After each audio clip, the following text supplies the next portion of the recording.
a vida fechou todas as portas para ela. Então, mas apesar disso, né, e a vida nunca ter sorrido para a Paloma, todas as vezes que eu a encontrava, ela estava com um sorriso no rosto, né?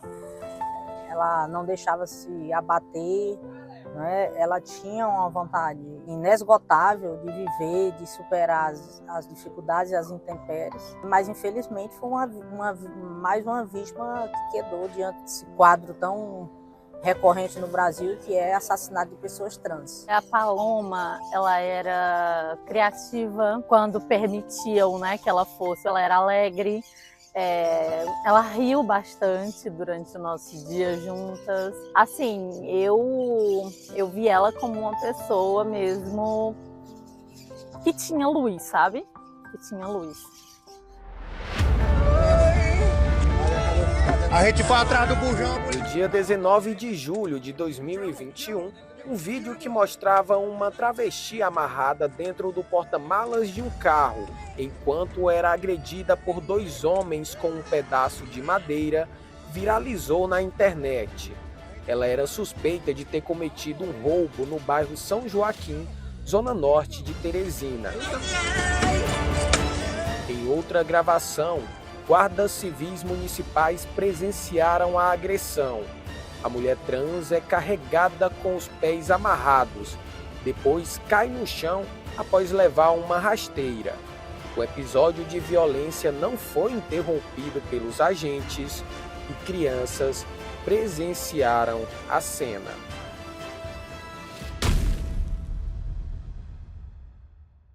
Os primeiros contatos com ela foi quando a primeira vez que ela sofreu aquela violência, né, de ser colocada numa viatura,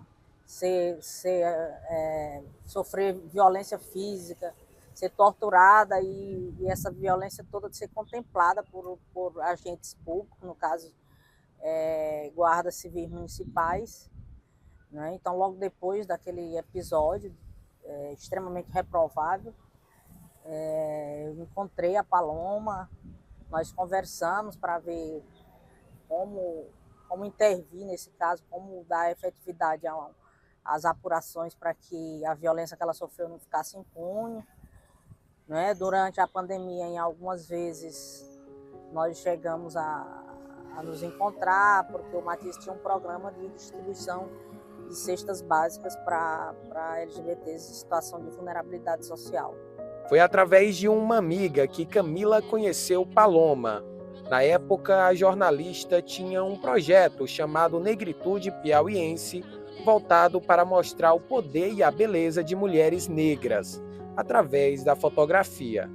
Após o episódio de violência, a intenção de Camila era recuperar a autoestima de Paloma e inseri-la no mercado de trabalho. Ela muito tímida, né? Ela não sabia exatamente o que seria aquele encontro, o que é que eu queria dela, mas eu falei para ela que eu só queria conhecer ela, o que é que ela gosta, o que é que ela não gosta. E aí, enquanto a gente conversava, eu falei para ela que a gente podia fazer umas fotos, onde a gente podia maquiá-la, podia colocar numa roupa bonita, trocar o cabelo. Tenho muitas amigas transistas, né? Por causa do Negritude Piauiense, acabou que a gente criou uma rede de mulheres negras que se apoiam, né? Mulheres negras e os seus negócios. Então eu pensei, eu vou ter a quem pedir essa ajuda, né? Para que juntas a gente consiga fazer algo pela Paloma. Camila conta que Paloma ficou muito animada quando soube que ia ganhar um novo cabelo. Isso porque, após ser flagrada, Paloma havia sido presa em flagrante, acusada de roubo, mas logo foi liberada. Durante a curta estadia, enquanto esteve encarcerada, ela teve o cabelo raspado. A Paloma, quando ela foi encarcerada, existiam muitos crimes pelos quais ela estava pagando ali, né? E não só o crime que está no artigo penal, ela estava pagando também por ser travesti, ela estava pagando também por ser negra, ela estava pagando porque ela não era o que a sociedade esperava dela, né? Então ela quebrou a expectativa da sociedade muitas vezes, né?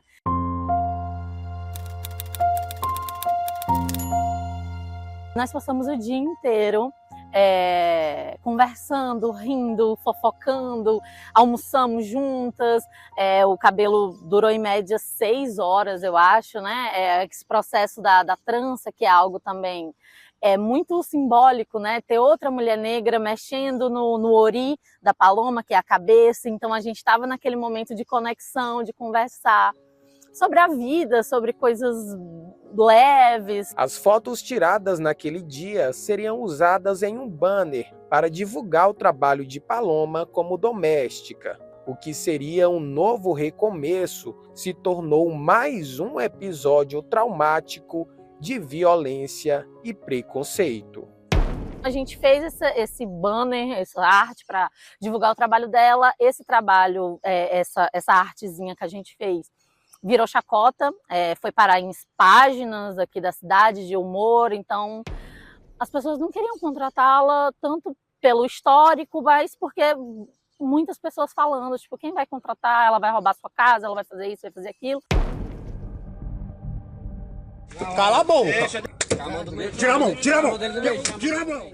Quando o vídeo da Paloma, ela sendo espancada, ela numa situação de violência, viralizou, o Brasil inteiro viu esse vídeo ele era compartilhado em todos os lugares, ele estava por toda a internet, e ela ficou famosa pela violência, uma violência que foi injusta e, enfim, mas quando as pessoas trans, travestis, quando elas estão em outro contexto, que é um contexto de beleza, de afeto, as pessoas não se interessam tanto, porque a gente é meio que viciado na tragédia. Existe, na verdade, um fetiche.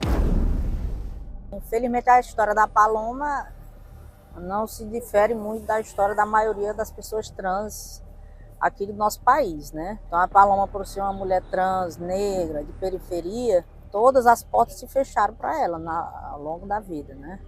Ela não teve oportunidade de ter uma educação formal, nunca teve oportunidade de emprego.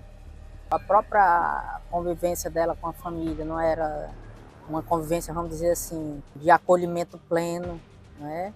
E aí, né, infelizmente, aconteceu o assassinato dela e até hoje o Estado não deu uma resposta para a família, não deu uma resposta para a sociedade. Esse é um dos pontos mais movimentados de Teresina. Esse trecho marca o encontro da Avenida Maranhão com a Avenida Alameda Parnaíba. E nessa parede, a sociedade faz um questionamento muito claro e que já veio acompanhado de uma resposta. Esses vídeos foram gravados no dia 29 de janeiro de 2023. Coincidentemente, é a data em que é celebrado o Dia Nacional da Visibilidade Trans. A pichação está estampada na parede da estação ferroviária de Teresina, que fica no Parque da Cidadania, um ponto turístico bastante frequentado. Hoje, no dia 5 de dezembro de 2024, eu retorno à estação ferroviária de Teresina. E as pichações que antes estavam nesta parede e questionavam quem matou Paloma já não existem mais. O Estado, a resposta às perguntas deixadas pela sociedade também respondem ao questionamento: quem tentou silenciar a morte de Paloma? A Paloma, né, como todas as portas se fecharam para ela ficou em situação de extrema vulnerabilidade, né, passou a ter envolvimento com o uso de drogas, né, drogas não lícitas, e nos últimos meses de convívio com ela me confessou que estava, como ela disse, ela estava limpa, porque ela tinha jurado sobre o caixão da mãe dela, como estava sendo velado o corpo, que a partir daquele momento ela não ia mais usar drogas. E nas últimas vezes que eu a encontrei, antes dela ser assassinada de forma brutal, ela realmente não aparentava, né, estar sob o efeito de drogas. Nos últimos meses de vida de Paloma, ela e Marinalva se tornaram próximas e chegaram a desenvolver uma amizade. Certo dia, a servidora pública foi surpreendida por uma visita de Paloma no local onde trabalhava. né? Chegou no meu trabalho e me disse que estava apaixonada, queria se casar. Eu disse, Paloma, pois muito bem, né? Pois tu precisa antes começar a cuidar também dessa tua saúde bucal. Se tu tiver interesse, eu falo com um amigo que é dentista, numa unidade de saúde de aqui de Teresina, para ver se ele pode te atender. Aí ela disse que tinha interesse. A consulta foi agendada, mas Paloma não encontrou a unidade de saúde. Marinalva conversou novamente com um amigo dentista que remarcou o atendimento, mas, de novo, a travesti não compareceu ao consultório. Essa foto aqui nós tiramos, foi acho que a última vez que a Paloma, né, foi lá no meu trabalho, a última vez que a gente conversou pessoalmente, né? E foi quando ela pediu para eu arranjar um emprego para ela, que ela estava querendo muito trabalhar para comprar as coisinhas dela. Marinalva estava habituada a diariamente, logo no início da manhã, receber uma mensagem de Paloma, em que desejava um ótimo dia. Quando os recados pararam de chegar, ela notou que algo de errado tinha acontecido. Foi inclusive o que me chamou a atenção, porque como essa manifestação cotidiana da Paloma, né, não ocorreu por alguns dias, eu comecei a estranhar, né, porque era algo atípico, já que todos os dias, né, invariavelmente, ela mandava uma mensagem de bom dia, Marinalva, que tenhamos um bom dia, que tenhamos uma boa semana. Então, diante desse estranhamento, passei uma mensagem para ela, ela já não estava mais entre nós. Paloma, cadê tu? Tá tudo bem? No meio da manhã, Marinalva finalmente recebeu notícias de Paloma. A informação era de que ela havia sido encontrada morta, com sinais de pancadas na cabeça, no centro de Teresina. No dia 6 de dezembro de 2023, Paloma da Silva deu entrada aqui no Hospital de Urgência de Teresina. Era uma quarta-feira. No domingo, os familiares da travesti reconheceram o corpo no Instituto Médico Legal em Teresina. Olha, extremamente, triste, chocada, abalada, né? A Paloma era uma pessoa que tinha muita energia boa, né? Quando ela chegava em qualquer espaço, quase toda semana, por exemplo, ela ia no meu local de trabalho, ela já chegava lá, né, irradiando alegria, irradiando energias boas, né? Os colegas de trabalho todos já conheciam ela por aquele comportamento espirituoso e alegre dela. Então, assim, a gente recebeu uma notícia de uma morte tão brutal e que até hoje, infelizmente, está impune, né? É algo que abala, né, o nosso psicológico, né? Nos deixa assim, nos tira do rumo, né? Por se tratar de um possível homicídio, o caso não foi registrado na Delegacia de Direitos Humanos. A investigação da morte de Paloma da Silva foi assumida pelo Núcleo de Feminicídios do Departamento de Homicídios e Proteção à Pessoa, o DHPP, comandado pela delegada Natália Figueiredo. De início, foram colhidos os depoimentos da equipe do SAMU, que realizou o atendimento de Paloma. Que eles observaram de pronto eram escoriações, mas nada muito indicativo de que tivesse havido uma violência física vinda de terceiros, e ela apresentava um quadro de febre muito alta, né? Então, indicativo até mesmo de uma possível infecção. Seguindo com as diligências, a gente chegou a ter acesso a uma casa-abrigo que a Paloma estava, né? Ficou claro pra gente que a Paloma era uma dependente química, né? Inclusive no dia tinha sido vista bastante alterada, e que durante as diligências a gente não encontrou, por exemplo, imagens da Paloma no local em que o corpo foi encontrado, imagens que trouxessem pra gente que ela teria sofrido uma agressão direta vinda de terceiros, né? Também pessoas foram ouvidas no local e também não relataram ter visto.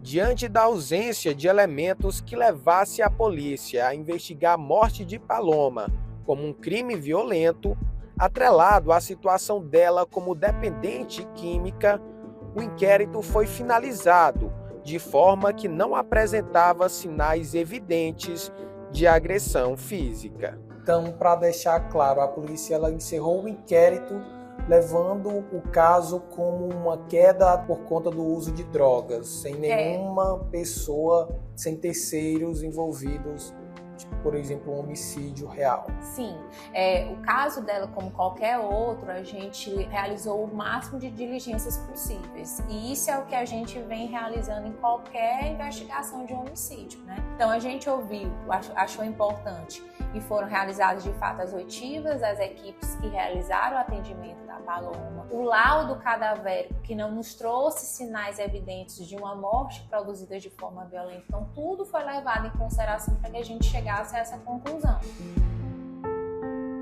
É assim que eu vou lembrar dela, naquele dia, naquele momento que ela estava feliz, que ela estava alegre, né?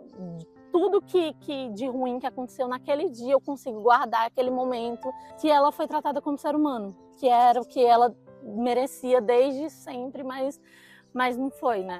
E eu acho que o que eu só queria realmente deixar aqui bem explícito é o quanto a sociedade, quanto o Estado realmente falhou com a Paloma. Que ela merecia muito mais do que ela teve.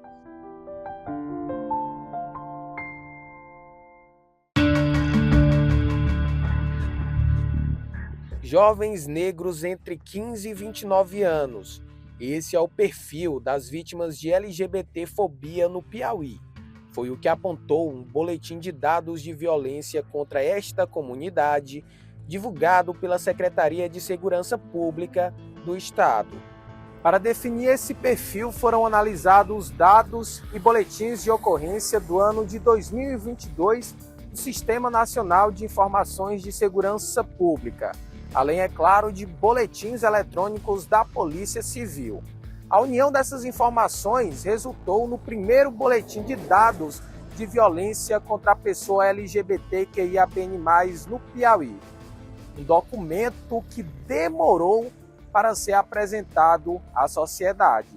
Nós temos esses dados tão recentes, ainda que discrepantes dos verdadeiros números, em detrimento do reconhecimento pelo STF da conduta tipificada dos crimes contra a população LGBTQIA+, tipificando a conduta lá dentro do crime de racismo. A partir dali, com essa conquista, essa grande vitória, há tempos a gente lutando para que tipificasse a conduta, a partir dali todas as delegacias passaram, então, a ter que obrigatoriamente, porque não fizeram porque quiseram, todas as vezes que a vítima estivesse dentro desses caracteres, dentro desta população, que este crime fosse identificado como crime contra a população LGBTQIA+, mulheres trans, travestis, gays, lésbicas. O boletim da Secretaria de Segurança ainda destacou que Teresina, capital do Piauí, registrou a maior ocorrência de casos de violência contra a população LGBT. 75% dos casos aconteceram na cidade mais populosa do estado. A grande maioria de nós travestis transexuais, a gente passa por um ciclo de violência que se inicia na família, por muitas vezes que tem aquele discurso, né? Você pode até ser gay, mas se vestir de mulher, né, na minha casa eu não quero. Então, essas situações, elas ainda perpassam muito no nosso dia a dia. Então é complicado para nós estarmos nesse espaço onde a família, que é para ser nossa base de acolhimento, muitas vezes é nosso primeiro contato com a discriminação. Outro fator é a questão da escolaridade, que muitas de nós perpassando pelas violências de violação de direitos dentro da escola, questão de nome social, de uso de banheiros, tudo isso, né, são demandas que a gente enfrenta no nosso dia a dia. E quando a gente sofre essas discriminações, a gente não tem como recorrer para a família, né, que muitas vezes a família é que nos remete a situações, né, de preconceito e discriminação. E o que culmina, né, com essa falta de escolaridade é não ser absorvida pelo mercado de trabalho formal, porque se ela não tem uma qualificação profissional, se ela não tem uma escolaridade, não tem como ela se inserir no mercado de trabalho formal. E o que nos resta, né, na sua grande maioria, é a prostituição. Né? Por isso que muitas de nós somos impostas a estar na prostituição por causa desse ciclo de violência que a gente vivencia, que inicia na família, perpassa pela escola e culmina lá no mercado de trabalho que não nos absorve. O preconceito e a discriminação ainda estão presentes na sociedade e nas instituições públicas. O sepultamento de Paloma atrasou 6 horas. Isso porque a guia que veio do IML ainda estava com o nome civil da travesti, mesmo após a alteração da certidão de nascimento. Toda a documentação da Paloma já estava alterada. Não justifica esse argumento usado pelo IML de que o equívoco, segundo eles, que não é verdade, não é equívoco, é transfobia mesmo, se deu porque a família da Paloma teria aparecido ao IML com os documentos, né, com o nome morto da Paloma, mas isso não se justifica porque todo o sistema de justiça hoje, o PJE, que é o sistema do Tribunal de Justiça, todos os registros da própria Polícia Civil, eles são feitos de regra, tendo como documento inicial o CPF. Ora, se o CPF da Paloma já estava alterado na Receita Federal, como é que no IML se colocou o CPF dela, né, e na hora que coloca aparece o nome que já está lá, então Paloma da Silva, como é que o IML pode ter usado o nome morto da Paloma para fazer os procedimentos? Isso não justifica. Só a transfobia explica esse comportamento dos servidores e servidoras da Polícia Civil. Dispositivos de lei nós já temos vários que nos garantem a dignidade da pessoa humana, que nos garantem a consolidação de podermos ser quem somos. O que está faltando e que continua faltando é a eficácia, a efetivação dessa lei ter validade. E quem deve estar fazendo a eficácia dela, a efetividade dela não está fazendo. Leis e dispositivos nós já temos o suficiente e está faltando a efetivação. A fiscalização delas serem aplicadas rigorosamente por parte dos órgãos que têm essa atribuição. Entre as competências atribuídas à Guarda Civil Municipal está de atuar de forma preventiva e permanente na proteção da população e realizar uma educação para a cidadania. No dia 19 de julho de 2021, quando Paloma foi agredida, amarrada e colocada no porta-malas de um carro, esses deveres não foram seguidos. De uma certa forma, foi prevaricação por parte da polícia em exercer o seu papel do poder de polícia naquele momento. Haja vista que chegaram a tempo, eles não chegaram após o ocorrido, chegaram a tempo, o fato ainda estava ocorrendo e eles presenciaram todos, como os demais que estavam lá presentes, inclusive filmagens. E lá teria sido no âmbito administrativo de imediato para apurar o ato infracional da polícia, a omissão do Estado naquele momento em garantir, né, dar garantia ao procedimento que a polícia deveria ter feito e não fez, que era limitar a violência que estava acontecendo naquele momento, limitar aquele poder da população sobre o algoz, sobre a própria Paloma, que era a suposta cometedora do fato tipificado. A polícia chegou, a polícia que toma conta, é a polícia que dá o procedimento. Então, a polícia deixou por conta da população, por si só, fazer de forma que bem acreditar ser correta. Então, depois levou a Paloma para a delegacia para os esclarecimentos, para os procedimentos que deveriam ter sido feitos de imediato. Sim, caberia uma ação contra o Estado, propriamente dito, que é o Estado quem responde naquele momento. É uma ação administrativa de imediato, para que, consequentemente, poderia ser depois uma ação judicial, né, para punibilizar esses policiais que prevaricaram em relação ao fato e foram omissos. E na época a gente foi lá, né, saber o que tinha ocorrido realmente, a gente fez uma formação com a Guarda Municipal, né, que tinha tido, parece, com a truculência por parte da Guarda Municipal, né, que não interviu no espancamento dela. Então, a gente fez a formação com esses profissionais da Guarda Municipal, fizemos 3 dias de formação no Centro de Formação Odilon Nunes, a parceria com a SASC e com o GP Trans. Você acredita que as delegacias hoje em dia estão preparadas para receber o público LGBT, mais direcionado à população travesti e trans? O público LGBT é um público que vem de uma história de marginalização, né, de discriminação. Então, eu vejo na perspectiva de evolução. Assim mesmo, eu faço até um comparativo em relação ao atendimento às mulheres com sexo biológico fêmea, né? Por muito tempo também havia essa espécie de discriminação no atendimento, não somente ao LGBT, mas também até as próprias mulheres. E isso vem mudando a perspectiva a partir, por exemplo, de criação de delegacia de atendimento especializado à mulher, que a mulher trans, no caso, ela tem o mesmo atendimento e o mesmo cuidado que uma mulher que nasceu com sexo biológico fêmea. Então, isso vem mudando, né? Lógico que temos muito que evoluir, até mesmo em termos de legislação, né? No que tange à proteção desse público. É protegido pela Lei Maria da Penha, mas eu acho que ainda carece de algo vindo de forma formal. A gente tem a sede de jurisprudência, que é o mesmo tratamento no que tange à mulher. Mas não temos na lei de forma clara, né? Para você, o que é o futuro? Para alguns, é um lugar no tempo onde a tecnologia, a luz e as telas iluminadas se encontram. Já para outros, é ser amada, acolhida, viver exatamente da forma que nasceu para ser. Leona Mendes Moraes da Mata, ou como ela própria se define, leoa, forte como uma leoa. Para os amigos, a Léo, Leozinha, Leonina, Bibi ou Rubi, como a pedra preciosa.